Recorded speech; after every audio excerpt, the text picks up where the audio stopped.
Alright, what is good, ladies and gentlemen, is the Mass Compare back again with another comparison, and today we're doing a comparison between all of the Hotel Transylvania movies versus all of the Frozen movies, which at the moment there's 4 Hotel Transylvania movies and 2 Frozen movies, and this is a recommendation from, once again, Ethan King 7159. Greatly do appreciate the recommendation, and before we begin, I do want to give a big thanks because we have hit 85 subscribers, new sub record, and yeah, we're getting real close, 15 subscribers away from the big 100, and that is going to be a fun one. So once again, big thanks to all of the recommenders, the viewers, the commenters, the subscribers, anyone that is just interacting with the channel in any way, shape, or form. I greatly do appreciate it.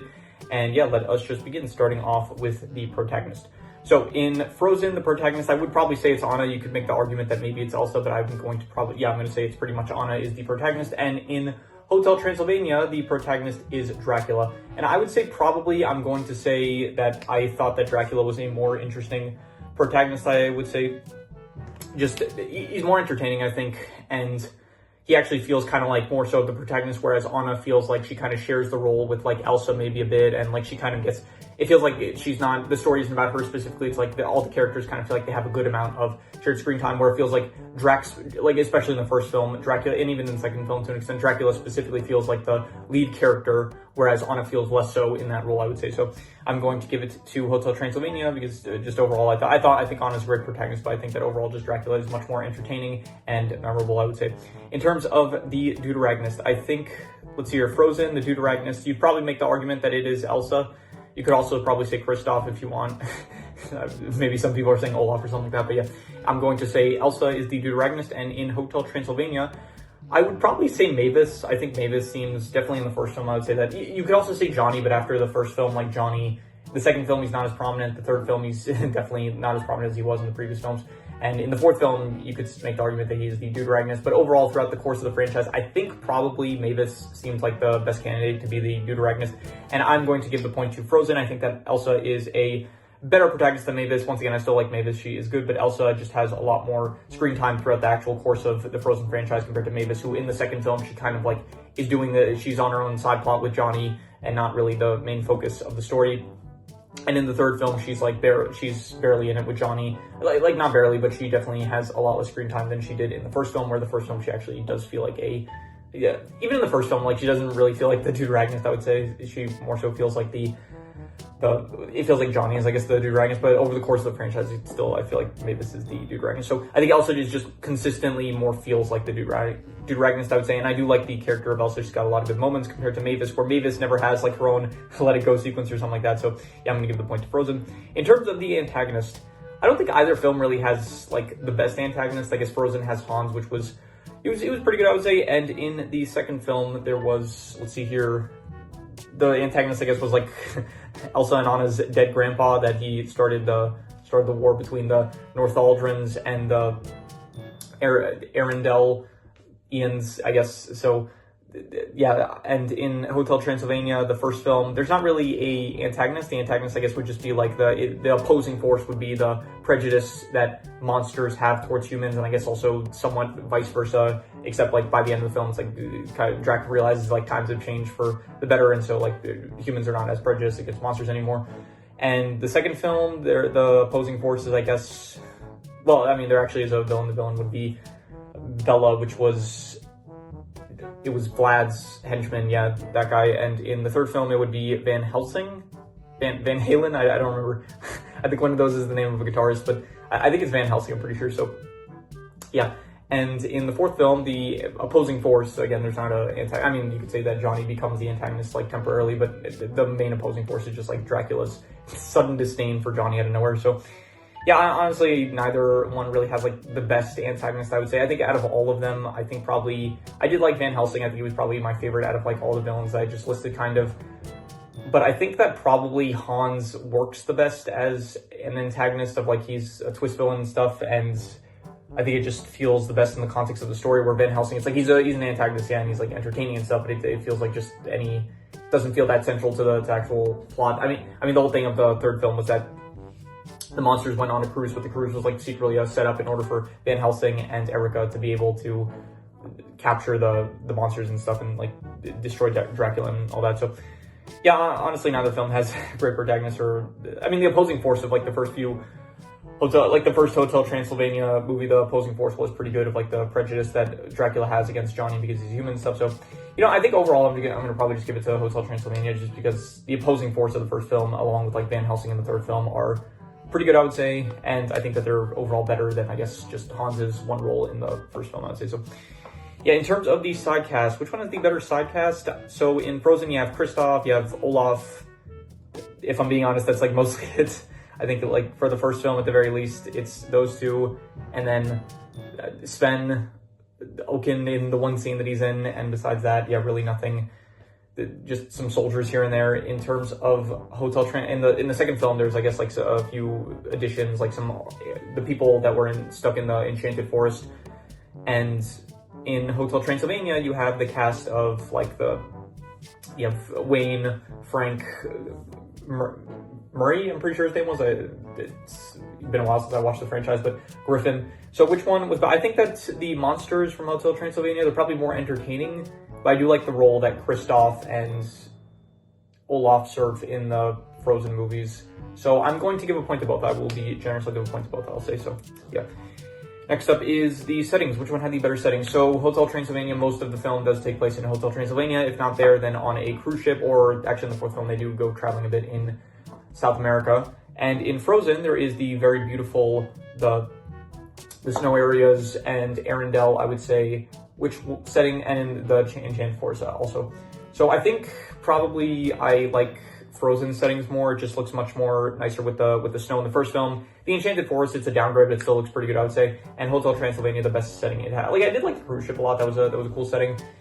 The South America stuff was also not bad, I would say, and the hotel itself looks good as well, but I think just it doesn't beat the snow areas of the first film of Frozen. So yeah, I'm gonna give it to Frozen for the settings. In terms of which one had the better plots, I think that the plots of the first Hotel Transylvania film is really good. Every film after, the plots don't ever get as good. However, the third film does have an entertaining plot, but it does feel like very much a lot of filler moments here and there. So, and in Frozen, I think that the first film also had a really good plot, and the second film did not have enough to work with. It felt like, I did say it once, some of my criticisms, my review for the second film was that it's like a really short, it felt really short, the whole conclusion of just like, she leaves the caves after her song about not giving up and stuff, and then she's like, okay, I'm gonna get the earth spirits to destroy the dam, and then that's what's gonna be. And then the only opposition, I guess, towards that was that the Arendellian soldiers like kind of got in their way, but then she was like, hey, we need to do this, otherwise like nothing will ever get better. And then they're like instantly like, okay, yeah, sure, you're right. So, and then she just destroys the dam. So it feels way too easy. And so I'm going to say, but I do like the first plot of Frozen a lot, but I also do like the Hotel Transylvania plot. But I think I like Frozen's plot more so than the original Hotel Transylvania plot, which no matter what Hotel Transylvania films, is going to be like a decent amount of just like filler stuff going on. Whereas Frozen, it doesn't feel like there's as much filler, and the filler's not bad. Like the filler's not necessarily a bad thing. Like it's in pretty much any comedy movie. Honestly, it's like mostly filler of just like entertaining moments that happen. But even so, I still think I like the plot-based stuff a bit more in Frozen's films. So I will give it to, yeah, I'm just gonna give it to Frozen. I'm gonna say, in terms of which one had the better comedy, I think, yeah, this was like the only genre that I ended up choosing that I thought both films kind of share. So I was considering action maybe, but I don't really know to what I mean, they don't really feel either, like both films sort of have action here and there, but not enough for me to really rate them on it because it's just not enough. I don't remember enough of the action to really compare the two. So, but probably if you're wondering, I would probably give the action to probably Hotel Transylvania. Just I think let's rate the action just for the characters as well because of like the powers and stuff. So we'll do that for after the comedy. So the comedy first one, which one did I find funnier? I think Hotel Transylvania I probably found funnier, I would say.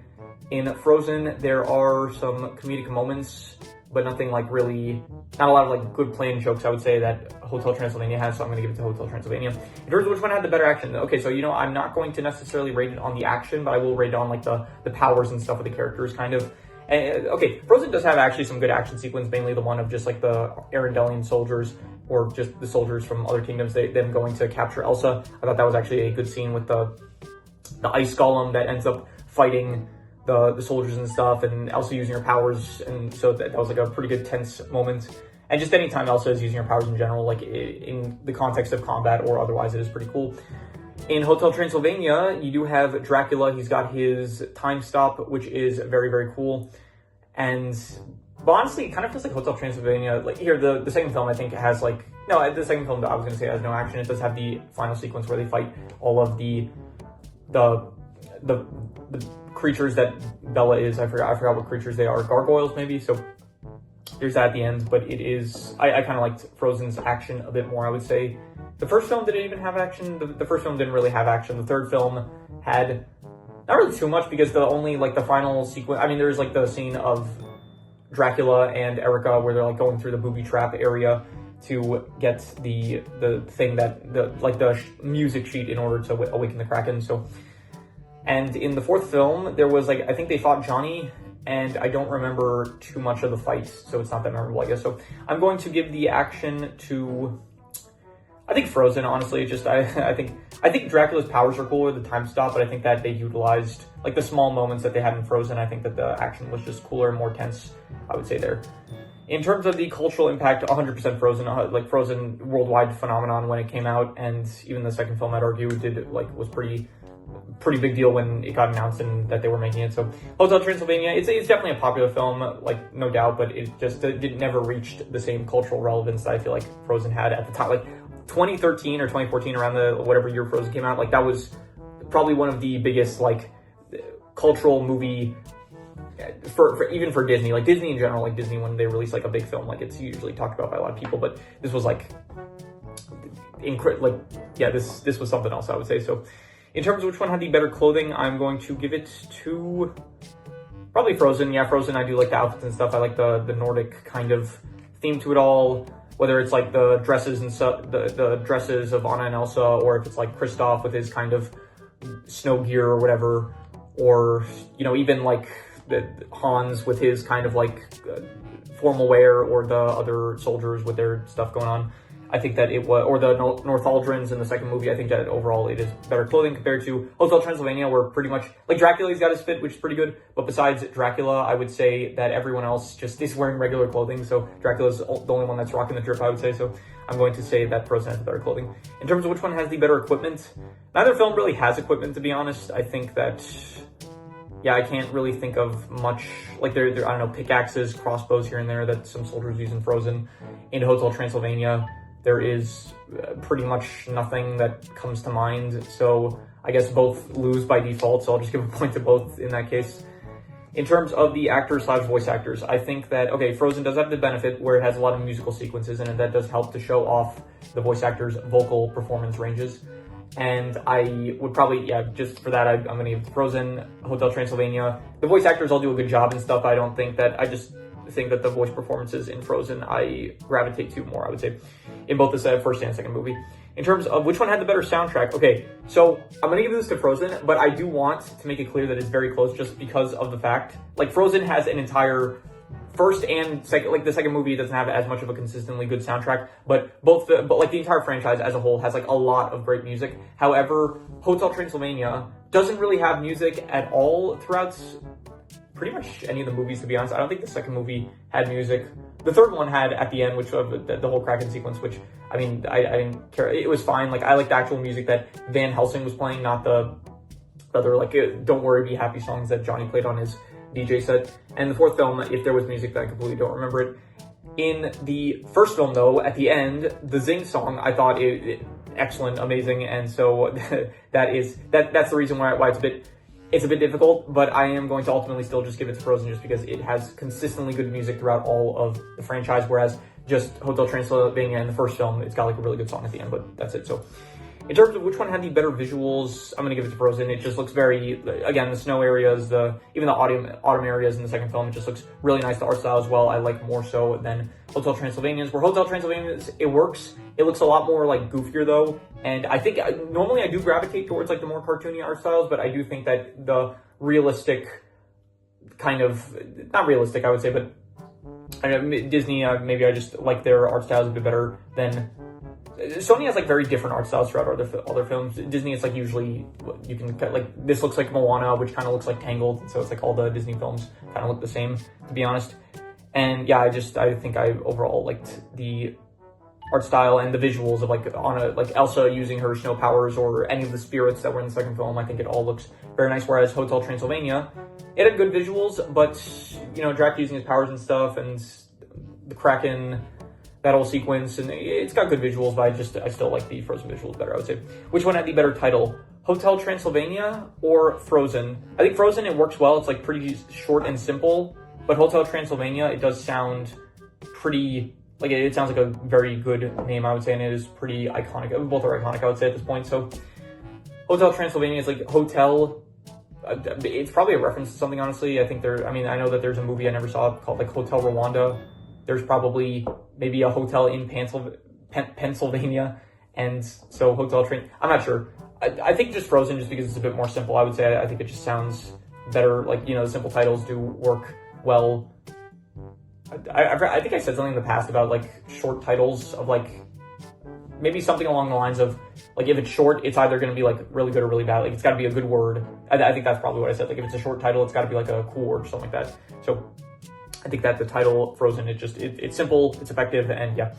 And finally, which one I personally liked better? I think that probably Frozen, honestly. It's consistently better than the two. I think the first one I gave an 8.5, which the best score I gave for a Hotel Transylvania film was the first one, which I just gave an 8. So already it wins on that front. And then in the second film, I gave a 6.5. Whereas for I think the second Hotel Transylvania movie, I gave a 5.5. I think the third one I gave also around a 6.5. And the fourth one I gave like a 6 or something like that, I'm pretty sure.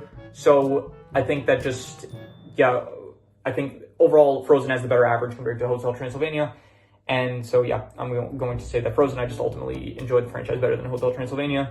It just has, I don't know, the scores of the films I just consistently thought each film I just thought was consistently better, I guess. So, and yeah, that is all of these scores. So let's add up here. I think it did get pretty close. So let's see here. Hotel Transylvania has 1, 2, 3, 4, 5. Okay, only 5 points. And then Frozen has 1, 2, 3, 4, 5, 6, 7, 8, 9, 10, 11, 12, 13. Okay, not as close as I thought. It is 13-5 in favor of Frozen. So Frozen is the winner. And yeah, that is pretty much all there is to it. So once again, big thanks to Ethan King 7159. And again, big thanks for the new subscriber record, 85. Really do appreciate it. So yeah, anyway, that is pretty much all there is to it. So if you have any recommendations, any shows, movies, video game stories, anime, manga, web series, anything that you want me to review or rank or compare rankings, it does not have to be media related. It could be anything. Leave it in the comments and I will maybe possibly check it out. With that said, that is pretty much all there is to it. So let's leave it at that.